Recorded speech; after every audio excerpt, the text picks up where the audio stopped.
Hello students. Making of the constitutions is the sub-subject of the second chapter. The chapter name is constitutional designs. So we just have learned that why do we need constitutions and about South Africa, about Nelson Mandela. Clear? And so you have been a specific test, and the conclusion is it that you have to study more and more, because the way you are giving the answer and what you want to write is very different. Clear? So it is very essential for you that you whatever you learn and whatever you are going to write or you are writing should be the same.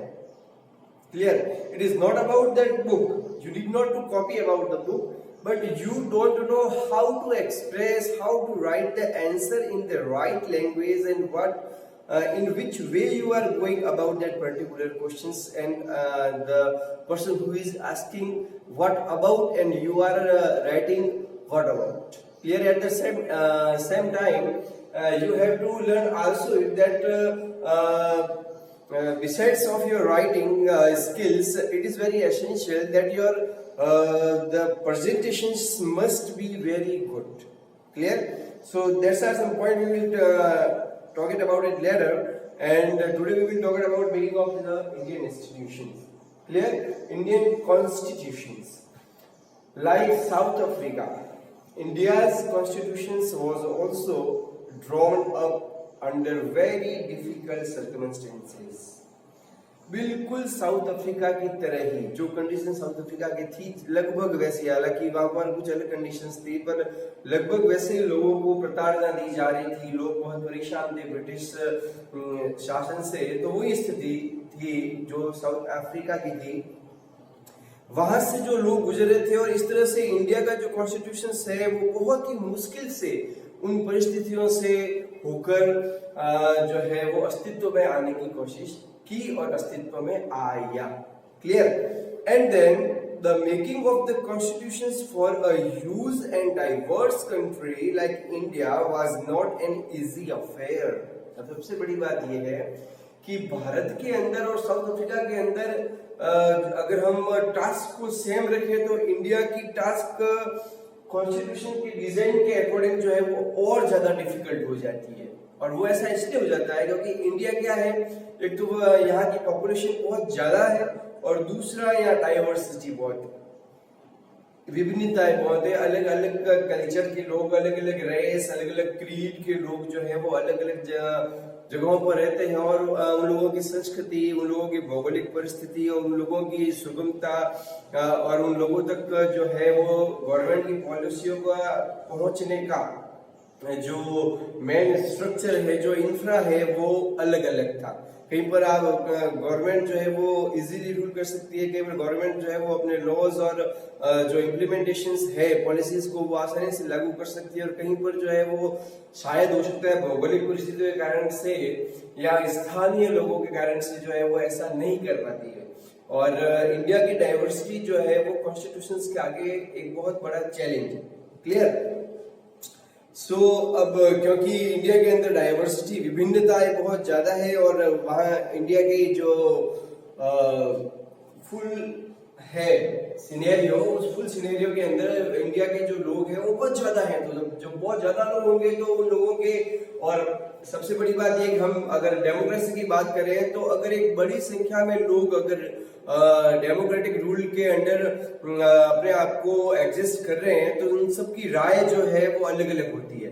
Clear? पर क्योंकि ये initial stage पे था, ये प्रारंभिक अवस्था में था, इसलिए कॉन्स्टिट्यूशंस को एक रूप देने के लिए एक ऐसे नियम बनाने जो सभी क्षेत्रों के लिए, जो सभी विशेष व्यक्तियों के लिए, जो सभी सामान्य व्यक्ति के लिए समान रूप से, हालांकि कॉन्स्टिट्यूशन सभी व्यक्तियों के लिए समान ही होता है।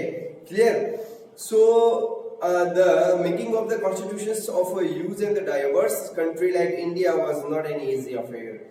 At that time, the people of India were amazing from the status of the subject of that of the citizen. इसका मतलब क्या कि उस समय क्या कंडीशन थी, एक तो इंडिया को आजाद कर दिया, क्लियर, उस समय लोग जो है वो ब्रिटिश के गुलाम थे। ब्रिटिशर्स ने इंडियंस को गुलाम बना रखा था, तो वे गुलामी की अवस्था से बाहर आ रहे थे। मतलब सबसे बड़ी बात तो ये है कि लोग जो है वो खुद का मानसिक उनका जो परिवर्तन हो रहा था कि वो आजाद हो गए हैं, अब उनको विभिन्न तरह के राइट्स मिलेंगे और अब क्या होगा, लो आजादी मिल गई, अब क्या होगा। तो उस स्थिति से वो उभर रहे थे, वो गुलामी के जीवन से बाहर आ रहे थे। Clear? And they have a lot of expectation from the very first government and the very first own constitutions. Clear? So the country was born through a partition. सबसे बड़ी बात देखिए आप, the country was born through a partition. अब भारत को स्वतंत्रता मिली, पर किन स्थितियों में मिली और किस घटनाओं के आधार पर भारत को जो है वो स्वतंत्रता मिली। सबसे पहली बात यह है कि इंडिया का जो बॉन्ड था वो सबसे पहले तो पार्टीशन से ही हुआ। पाकिस्तान को भारत से अलग कर दिया गया। Clear? One the base of the. अब सबसे बड़ी बात ये कि पार्टीशन तो हुआ, पर वो भी धर्म के आधार पर, जो कि अंग्रेजों की सबसे गंदी राजनीति थी। धर्म के आधार पर व्यक्तियों के अंदर जो है वो भेदभाव उत्पन्न करना, उन लोगों के बीच में परस्पर विरोध उत्पन्न करना। तो उन्होंने जाते जाते भी धर्म के आधार पर क्या किया, पार्टीशन कर दिया, दो अलग नेशन बना दिए। तो वो प्रॉब्लम हम आज तक सफर कर रहे हैं। क्लियर?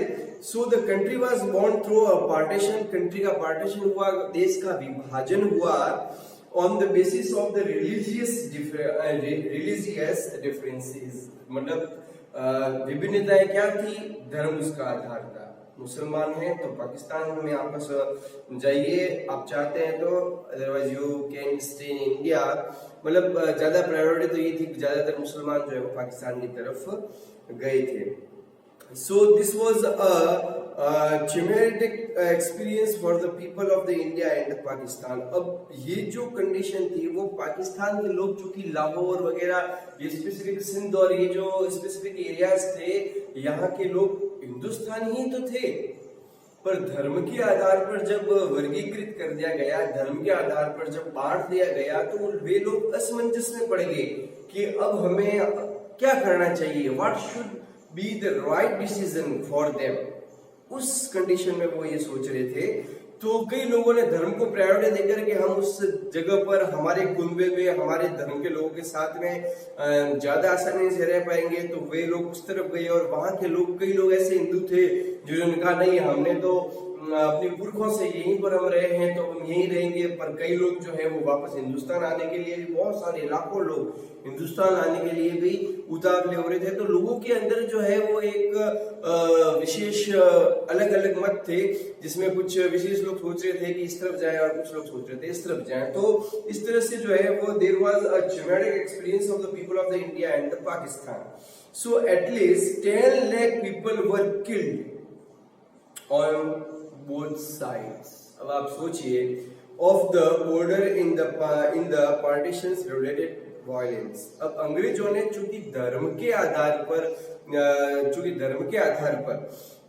देश का विभाजन किया था, और उससे ही जस्ट पहले जो है वो हिंदू और मुस्लिम जो दंगे, मुस्लिम लीग जो है वो कांग्रेस से अलग हो गई थी, और मुस्लिम लीग की विचारधाराएं कांग्रेस से अलग हो गई थी, और मुस्लिम लीग ने अंग्रेजों की तरफ थोड़ा अपना झुकाव ज्यादा रखा, तो परस्पर विरोध हो गया। और इस विरोध के अंदर पार्टीशन ने आग लगा दी, मतलब चिंगारी थी उसमें घी डाल दिया, तो ये आग का रूप ले लिया। और फिर क्या हुआ, 10 लाख लोग मरे दोनों साइड में। पार्टीशन के अंदर जो है वो लगभग पाकिस्तान और इंडिया दोनों में 10 लाख लोग इस पार्टीशन की वजह से उनकी मृत्यु हुई। क्लियर? इतना वायलेंस हुआ था। जब आप सब जानते ही हैं कि पूरी ट्रेन जो है वो लाशों से भरी हुई पाकिस्तान से आ रही है इंडिया, और इंडिया से वापस इंडिया वाले भी जब अपना जवाब दे रहे हैं। तो इस तरह से लाखों लोगों की मौत हुई, जो कि अच्छा नहीं था बिल्कुल भी, and it was just brutality. Clear? So the British had left it and first at least the people were killed on the both side of the border in the partitions related violence. There was another problem. और ये एक दूसरी problem थी, the British had left it to the rulers of the princely. अब दूसरी problem ये थी कि ब्रिटिशर्स ने प्रिंसली स्टेट्स को, जो ये देशी राज्य थे ना प्रिंसली स्टेट को, उन प्रिंसली स्टेट्स को क्या पावर दिया? So the Britishers had left it to the the rulers of the princely state to decide whether they wanted to merge with India. उन्होंने देशी राज्यों के सामने ये छूट दे दी कि आप चाहें तो भारत में मर्ज हो सकते हैं, आप चाहें तो पाकिस्तान में मर्ज हो सकते हैं, और आप चाहें, ये और बड़ी प्रॉब्लम, आप चाहें तो अपने आप को इंडिपेंडेंट घोषित कर सकते हैं। क्लियर? सो वापस देखिए एक बार, the Britishers had left it to the rulers of the princely state to decide whether they wanted to merge with the India और विद पाकिस्तान और remain independent. Clear? The merger of those princely states was a difficult and uncertain task. अब उन princely state को मर्ज करना, भारत में शामिल करना एक बहुत ही डिफिकल्ट टास्क थी। क्लियर? और साथ ही साथ वो अनसर्टेनिटी थी, अनिश्चिततापूर्ण थी। एक तो वो बहुत जटिल थी, बहुत डिफिकल्ट भी थी, बहुत कठिन थी, और दूसरा वो अनसर्टेन थी, अनिश्चित थी। Clear? So when the constitutions was being written, जब constitutions लिखा जा रहा था, the future of the country did not look as secure as it does today. तो सिक्योर, अगर क्योंकि ये सबसे पहला कॉन्स्टिट्यूशन था, तो इस कॉन्स्टिट्यूशन के अंदर हमें वो सारी गलतियां हटानी थी जिसका हम अपोज कर रहे थे जब ब्रिटिश रूलर्स एग्जिस्ट कर रहे थे। तो जब आप जिस चीज का अपोज कर रहे थे, क्या उस चीज को आप अपने अंदर एग्जिस्ट करना चाहेंगे, अपने नए कॉन्स्टिट्यूशन में एग्जिस्ट करना चाहेंगे? नहीं करना चाहेंगे। हम एक फुल प्रूफ कॉन्स्टिट्यूशन बनाना चाहते हैं जो लोगों के वेलफेयर के लिए काम करे, जो इस कंडीशन के अंदर जो है वो किसी भी तरह से पॉसिबल नहीं था। The makers of the constitutions had anxieties about, उनके अंदर एंशियस थे, वे बहुत एंशियस थे, उनके अंदर एंजाइटी थी। किस बारे में थी? About the present and the future of the country, देश के वर्तमान और देश के भविष्य के, क्योंकि वर्तमान सिचुएशंस कुछ अलग थी और फ्यूचर में जो आगे क्या होगा उनके बारे में उनको पता नहीं था। तो उनके बारे में वे जो उनके अंदर एक कॉन्फ्लिक्ट था कि क्या करना चाहिए, कॉन्स्टिट्यूशन का डिजाइन किस तरह से रखना चाहिए, नियम कानून पॉलिसीज जो है वो किस तरह से बनाने चाहिए ताकि हम प्रेजेंट और फ्यूचर दोनों को सेफ रख सकें। आगे वाली क्लास में पढ़ेंगे the path of the constitution. Clear?